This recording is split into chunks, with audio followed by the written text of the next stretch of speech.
That's reminded me of a Tom Jones story. I've worked with Tom Jones a number of times on shows, and there's this wonderful guy called Peter, who's sort of Tom's stylist, very flamboyant character. And he's the one that puts Tom in those very sharp silk suits that he wears these days. And I remember once, Peter said, "Look, oh Tom, look, I've got this fabulous suit for you. You look absolutely wonderful in it, darling. You look fabulous. It's green, it's silk, it's beautiful. Come with me. It'll look wonderful." Literally grabbed him and took him into the dressing room. About 10 minutes later, Tom came out. Did look very sharp, but the suit was very, very tight. And Tom sort of looked at him and said, "Oh, Peter, I think if I farted in this, it'd follow through." It's so tight. He was, I did a phone interview with Tom Jones once, and it was, he was in Los Angeles, I was in London, and the usual hanging around. And I said to the guy there, I said, is Tom there yet? And he said, "The talent has not arrived yet." And when the talent did arrive, he was great, actually. And I don't know if you remember, he had a television show in the 70s. And this is Tom Jones Sunday nights on ITV. Yeah. Great game. I mean, Janis Joplin, Crosby, Stills and Nash, The Who. Yeah, I mean, great, really good talent show. And of course, he played Vegas a lot and knew Elvis very well. And he was telling me, he said, "So I said, no, I was in the phone." He said, "Oh, Tom, it's Elvis here." He said, "Oh, I know Elvis. So how's it all going then?" And he said, "You still got your TV?" I won't do the accent. He said, "You still?" No, don't do the accent. No. No. It's switching between Tupelo and Pontypridd is tricky. He said, "You still got the television show?" And Tom said, "Yeah, it's going really well." He said, "Well, what I'm going to do is come over, and we're going to clear the whole second half. We're going to sing old rock and roll songs, my old rock and roll stuff." I said, "The Beatles still together?" And he said, "No, Elvis, no, they broke up a couple of weeks ago." He said, "We'll get them back together again. He's going to the Beatles as my backing band, and you and I are going to sing old rock and roll." And he said he was really keen to do it. He said it was that bastard Parker who wouldn't let him out of the country. He said, "Can you imagine that? Elvis and Tom Jones and the Beatles as the backing band?" Wow. That'd be fantastic. Well, Tom Jones, actually, I've worked with Mark and Tom. Mark is the best thing that ever happened, because he's really rocketed Tom along. And Tom just goes along with it all now. But I remember, again, London Records, they had the best of, like, Tom Jones, and they asked Tom if he'd do one song on Top of the Pops because the album was doing well, and he agreed on the principle. This is Mark. He wants a roller. We want to have lunch at the Dorchester, and so the list was there, and we went along with it because it was worth it to get the album going. So I then meet them at Top of the Pops at the studio. But I was late, and when I dashed to TV Centre, I was in such a panic. They had the doorman trying to get in there. It was a nightmare. And the doorman said, "Yeah, who are you?" I said, "I'm Bill Cotton's son. I'm late. I've got to see my father." I've never seen someone salute so quick.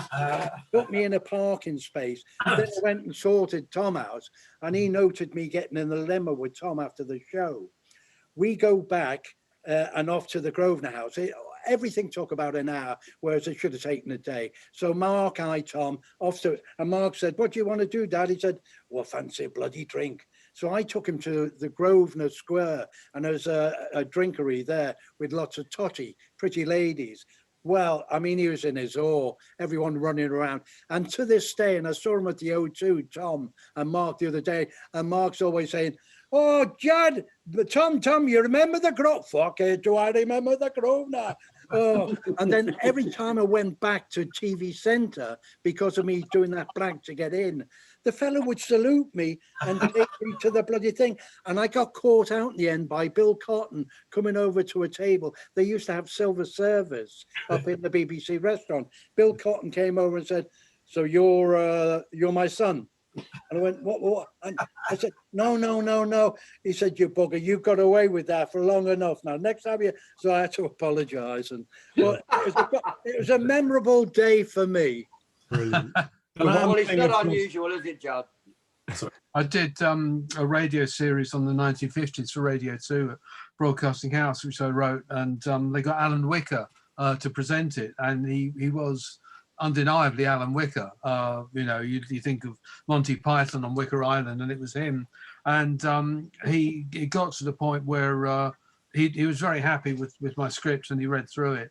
Except he got to the point talking about the clarion call of rock and roll with Little Richard's classic immortal Tutti Frutti. And it's actually Tutti Frutti.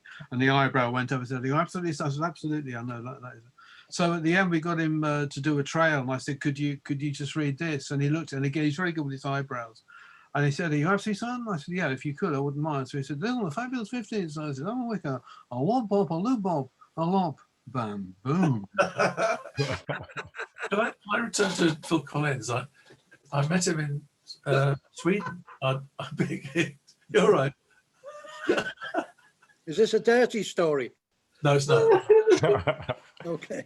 I never met him. We'd arranged to meet in the bar of this hotel. He was producing Frida of ABBA, and we arranged to meet at 6 o'clock. So we met there, and we're sitting on bar stools, just talking away, and the door at the back of the bar opens, and Lonnie Donnegan walks in. There was a TV studio around the back. He'd done some kind of show. He and Phil recognised each other and converged, and they're sitting on stools and chatting away. I'm just sitting there enjoying it. And meanwhile, a guy about 5 feet away, sitting around, a punter, saw two of his idols very near to him, and he couldn't believe his luck. And he came over. And what you do normally, or should do, is just say hello, say something, and then walk away again. This guy was determined to tell them his life story. So, which is uncool, isn't it? You know. And he starts talking away. Lonnie is brilliant. He does this gesture. He keeps eye contact with Phil, but stretches his hand out like that to clamp the guy's lips shut, like that. So he keeps talking, and the guy's missing. Not understanding what's going on at all. It was wonderful to see. One of the unsung heroes of British rock and roll. I really do believe. I mean, not an easy man. When I wrote his biography, prickly was the word that kept coming up. But there's this extraordinary dichotomy in his career. I mean, he was a real pioneer. You know, we'd all agree without Lonnie, the world of British popular music would be a very different place. But he went into pantomime, and everyone said, "Oh, he sold out and everything."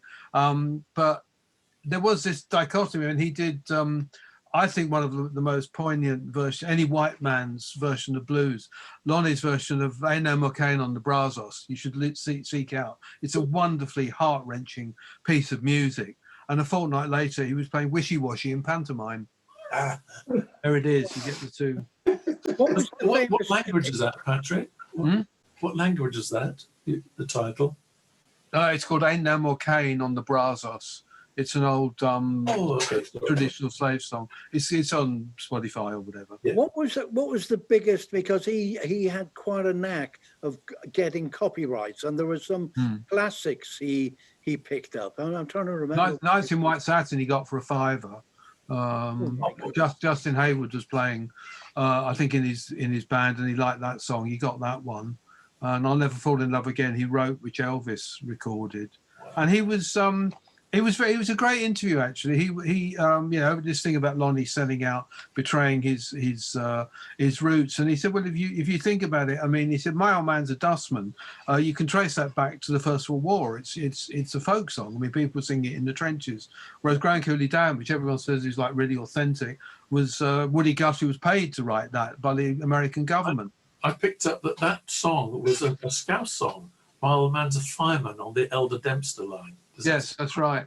And then they adopted it, I think, slightly bawdier lyrics in the trenches in the First World War. Yeah.